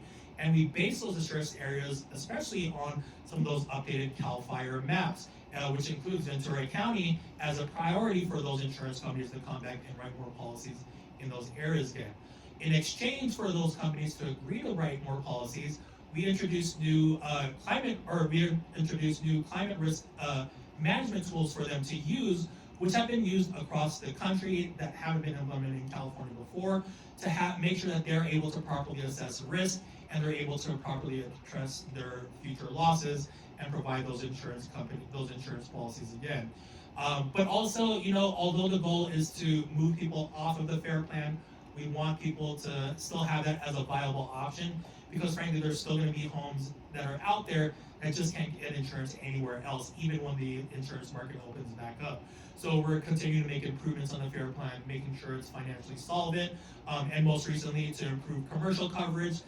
We've approved the FAIR plan to increase their commercial coverage up to $20 million per structure to $100 million per location, which can help HOAs, condos, commercial properties, assisted living facilities, widespread, any commercial policy, those limits are going to increase to provide additional options for those properties who can't find anything else.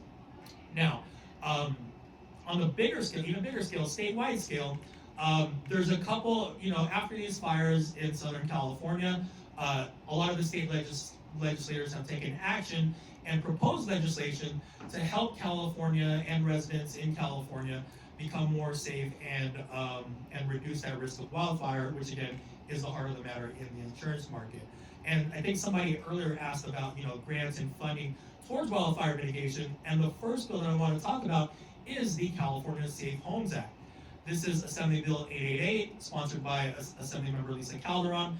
This would establish a grant program within the Department of Insurance to support qualifying residents in obtaining new or replacement fire-safe roofs and other fire-safe actions within 5 feet of the structure, covering part or all of the costs. So again, within 5 feet of the structure, that Zone 0 defensible space that has been reiterated throughout today's presentation, this grant program would provide funding to those residents to immediately improve those homes.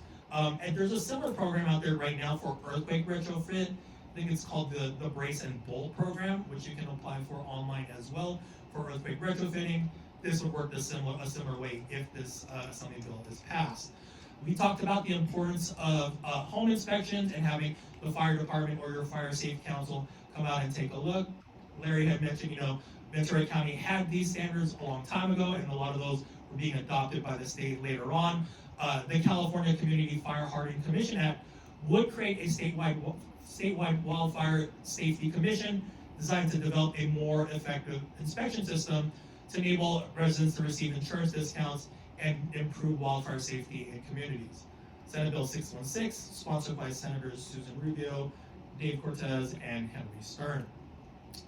But also, one of the biggest concerns that I've been hearing a lot is with privacy concerns with how insurance companies have been assessing certain properties, especially with like drone footage, Google Maps, and so forth. And this Assembly bill, again sponsored by Assemblymember Lisa Calderon, would require a 30-day advance notice before insurers conduct aerial inspections, flying drones over your home. Grants homeowners access to those images for use in insurance decisions to enable transparency and accountability in that process as well. So insurance companies can't just fly a drone over your home randomly, invading your privacy. There should be certain laws preventing that. If this bill is passed, this would support that. And I'm not going to go through all the other legislative proposals that the Department of Insurance supports, but things like expanding the insurance moratorium to commercial properties, creating tax-free savings for home hardening, ensuring full contents coverage, and so forth. All these updated or upcoming legislative proposals all directly are aimed at helping California become more fire safe. Now, in the immediate time, for those who have just been having trouble finding insurance or are under the threat of non-renewal from your insurance company, there's certain steps that you definitely have to take immediately if you want to, consider your options and maximize your time. Now, typically, when you receive a non-renewal notice, your insurance company should be notifying you at least 75 days in advance. And our recommendation is to start immediately. Don't wait until you have 15 days or 10 days left.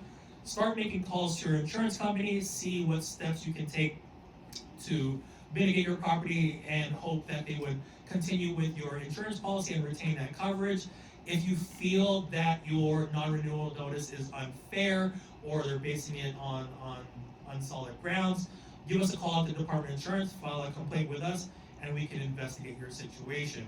But also, this could be a time, because we've heard a lot of residents saying that, I've been with X company for 30 years, I haven't filed a claim in such a period of time, I've been with them for so long, but they're still not renewing me or canceling my policy at the end. And this would be a perfect time to start continuing to look at your other options, as there are still a lot of insurance companies out there writing policies. In fact, there's over 1,000 insurance companies in the state of California licensed to do business. And although it might not be the State Farms, all states, the major companies that you've heard of, there's still smaller companies out there who may not have as much risk on their books, able to write policies in high-risk areas.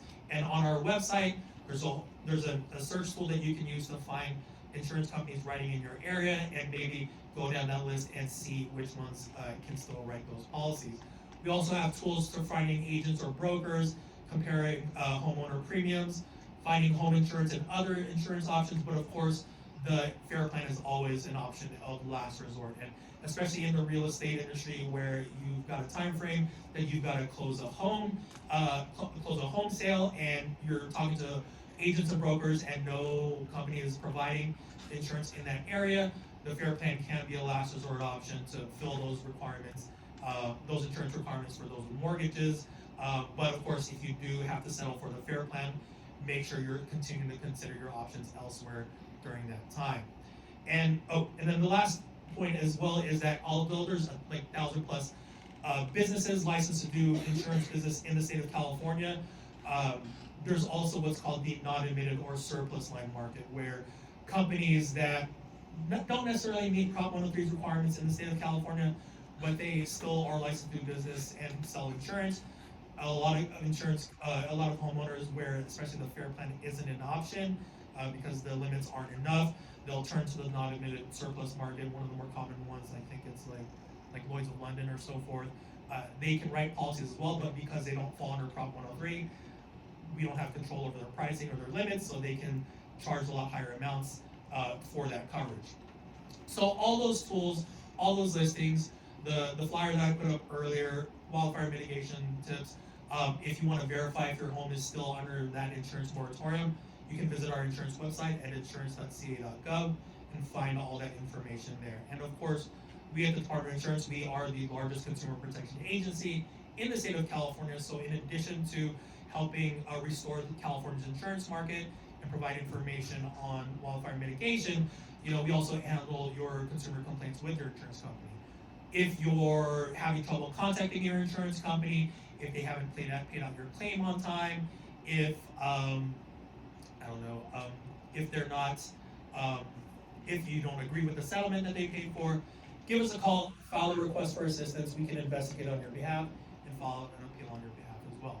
And of course, our website, insurance.ca.gov, follow us on all of our socials, and also sign up for our Consumer Department of Insurance consumer alerts as well. And that's all I have today. Again, we'll stick around to answer any questions you might have. But yeah, thank you for having me.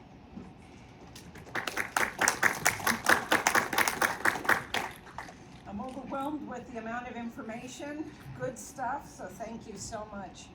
Any questions? Control. I work for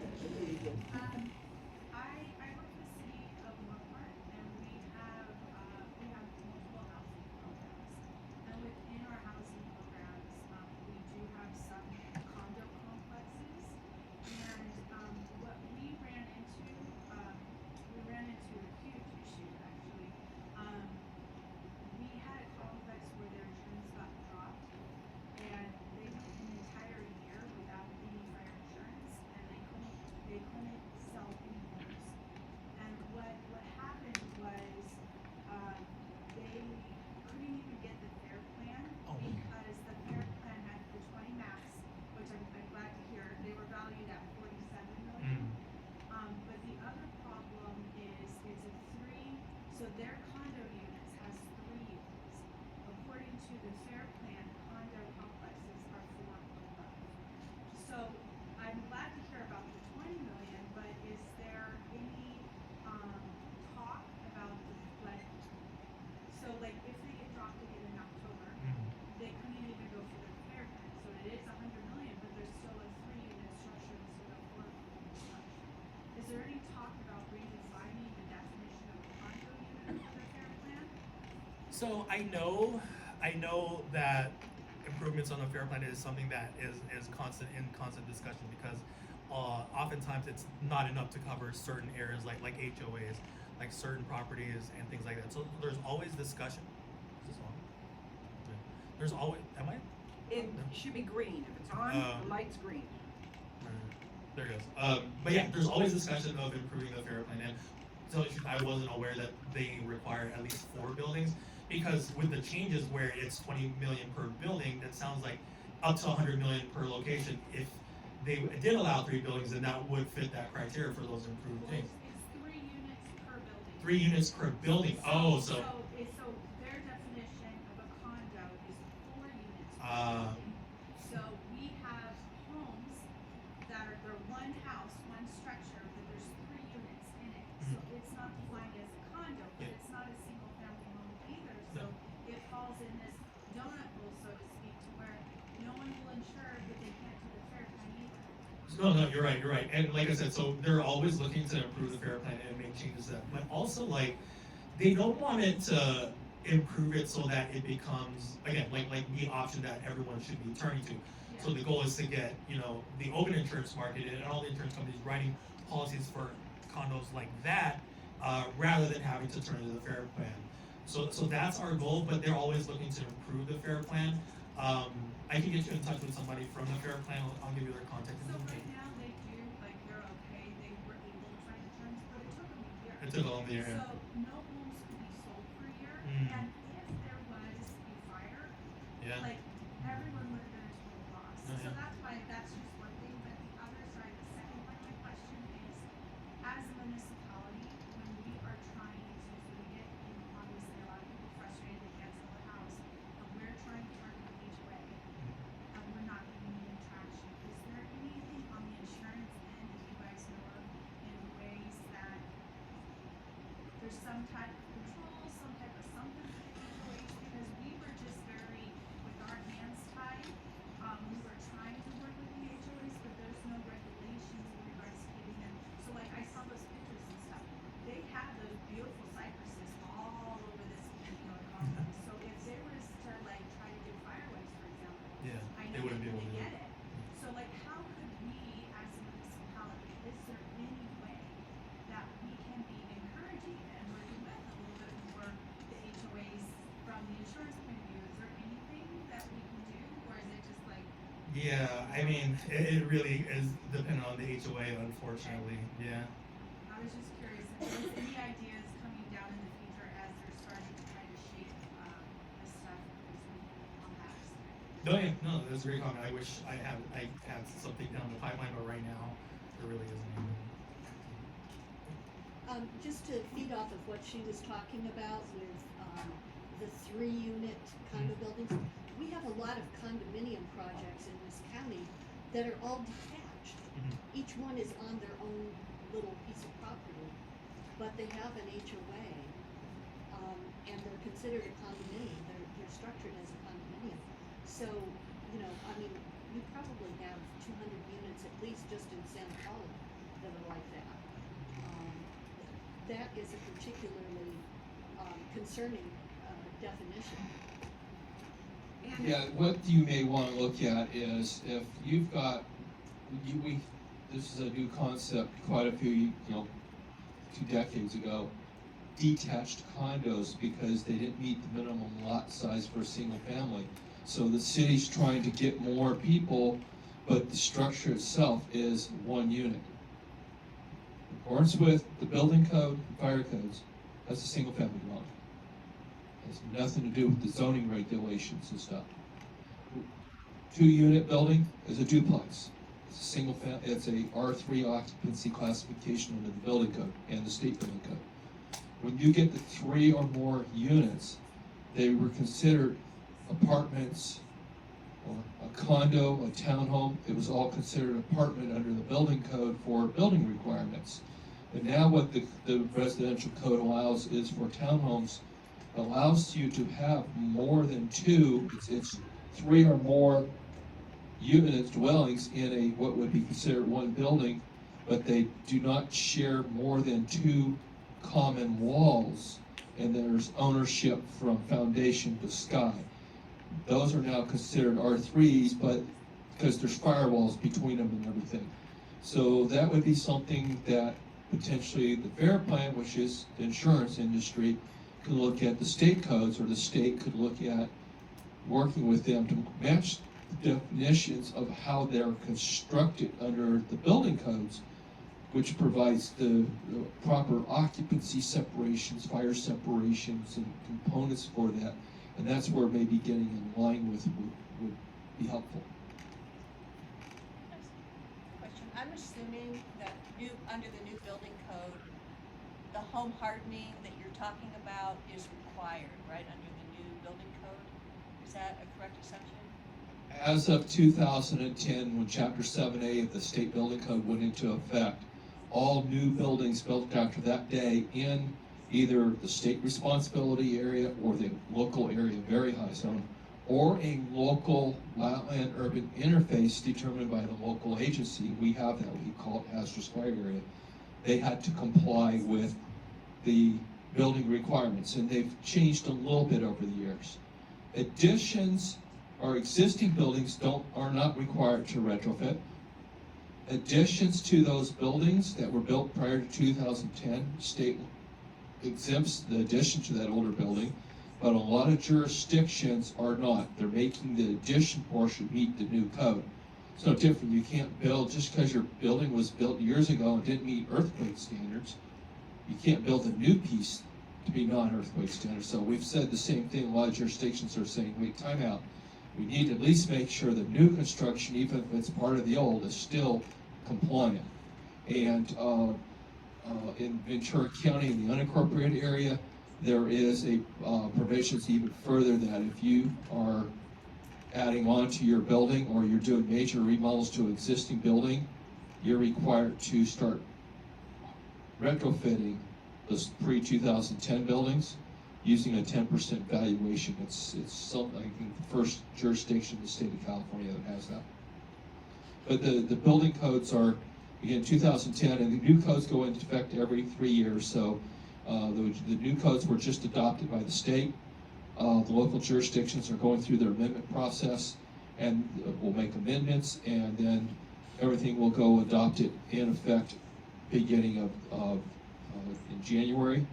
What they did do, though, for the builders, the developers, the designers, you're going to hear the California WUI code, California Wildland Urban Interface Code.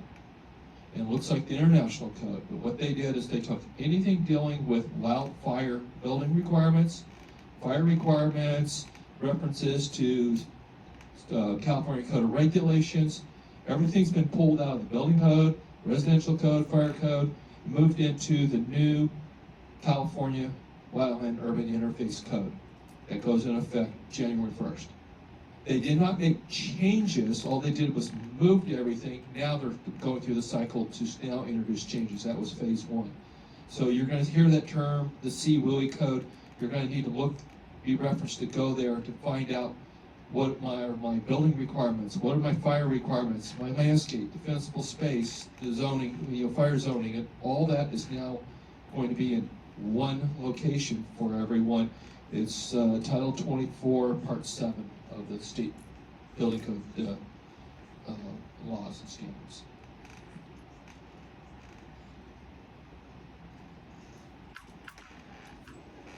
I want to make one quick comment that our Fire Safety Council, one of the challenges that we face is finding contractors, landscapers. Residents always ask us, who can we use, who knows about this, what type of materials we can use. We're working on a contractor list, which will have some sort of contractor training and landscaper training as well.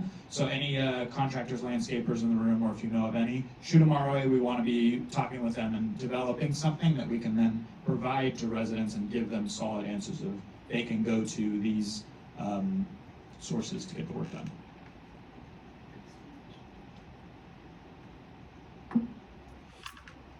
Question, sorry. When you had the slide up for KB Homes, so, because I deal with a lot of builders, national builders, and where their homes aren't being able to close because they're not getting insurance. If the builders are building up that kind of level that you showed as KB, even though they still have mulch, it looked like mulch in the front yard, looked like wood or vinyl fencing, is there a break for them with the insurance? So it improves insurability. I mean, like I said, insurance companies, that's what they're looking for, but under no circumstances are insurance companies required to write insurance in any area. Auto insurance, well, I think auto insurance, they are required to give policies for good drivers, but for like homeowners insurance under, like a home can be as wildfire resistant as possible and they can still refuse, right? So unfortunately, it's not like, you know, public utilities where like in certain areas they're required to provide water and power and so forth.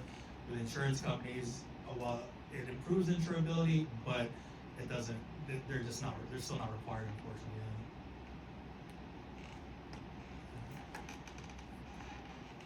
And I will say with us in fire department, we're definitely not saying no to mulch everywhere. You know, it's just that first 5 feet around the property that we're talking about.